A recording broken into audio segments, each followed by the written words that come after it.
Namo Phat, good morning. Thanks for joining me for our daily practice check-in. Listen, listen, listen. This beautiful sound calls us back to our true home.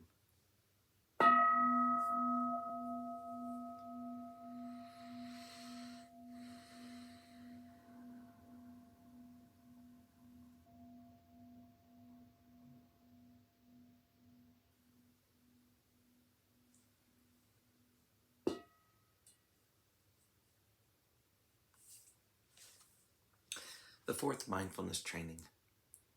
Aware of the suffering caused by unmindful speech and the inability to listen to others, I vow to cultivate loving speech and deep listening in order to bring joy and happiness to others and to relieve others of their suffering.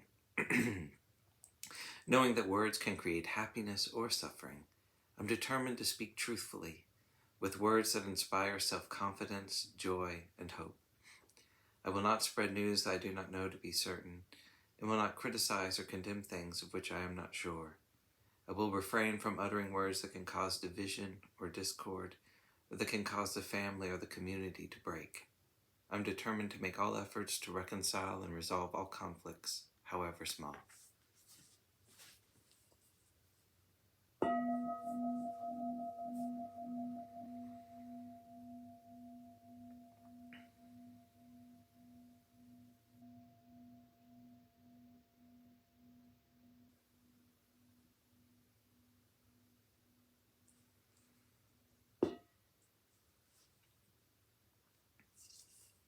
For Dharma Lessons, we've been reading Ajahn Chah's book, Everything is Teaching Us, and we're in the Dharma talk about being careful. Nibbana pacayo hotu. Make it become a cause for Nibbana. Practicing generosity is giving up, letting go. Listening to teachings is for the purpose of gaining knowledge, to give up and let go. To uproot clinging to what is good and to what is bad. At first we meditate to become aware of the wrong and the bad. When we recognize that, we give it up and we practice what is good. Then, when some good is achieved, don't get attached to that good.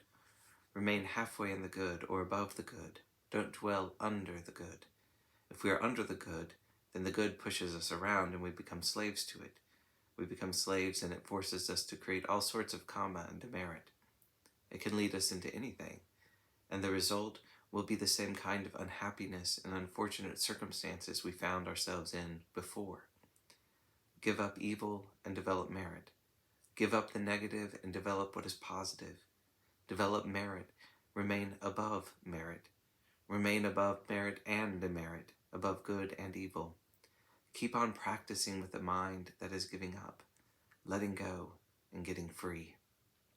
It's the same no matter what you are doing. If you do it with a mind of letting go, it is a cause for realizing Nibbana. What you do free of desire, free of defilement, free of craving, all merges with the path, meaning noble truth, meaning Sabbadānaṃ. The Four Noble Truths are having the wisdom that knows tanha, which is the source of dukkha. Kama tanha, bhava tanha, vibhava tanha. These are the origination, the source. If you are wishing for anything or wanting to be anything, you are nourishing dukkha, bringing dukkha into existence, because this is what gives birth to dukkha. These are the causes. If we create the causes of dukkha, then dukkha will come about. The cause is vibhavatana, this restless, anxious craving. One becomes a slave to desire and creates all sorts of karma and wrongdoing because of it, and thus suffering is born. Simply speaking, dukkha is the child of desire. Desire is the parent of dukkha. When there are parents, dukkha can be born. When there are no parents, dukkha cannot come about. There will be no offspring. This is where meditation should be focused. We should see all the forms of tanha, which cause us to have desires. But talking about desire can be confusing.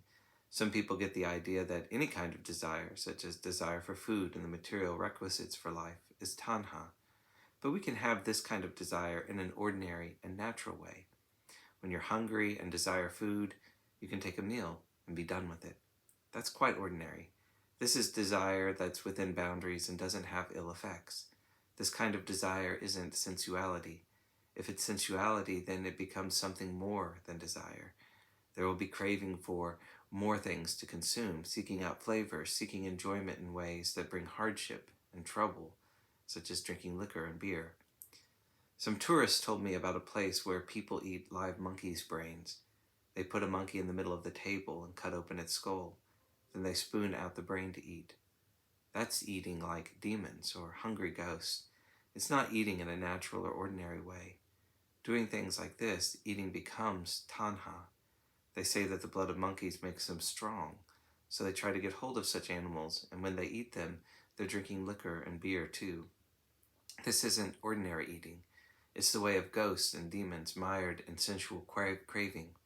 It's eating coals, eating fire, eating everything everywhere.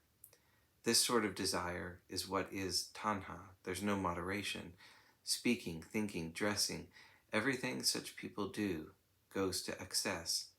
If our eating, sleeping, and other necessary activities are done in moderation, there's no harm in them. So you should be aware of yourselves in regard to these things. Then they won't become a source of suffering. If we know how to be moderate and thrifty in our needs, we can be comfortable.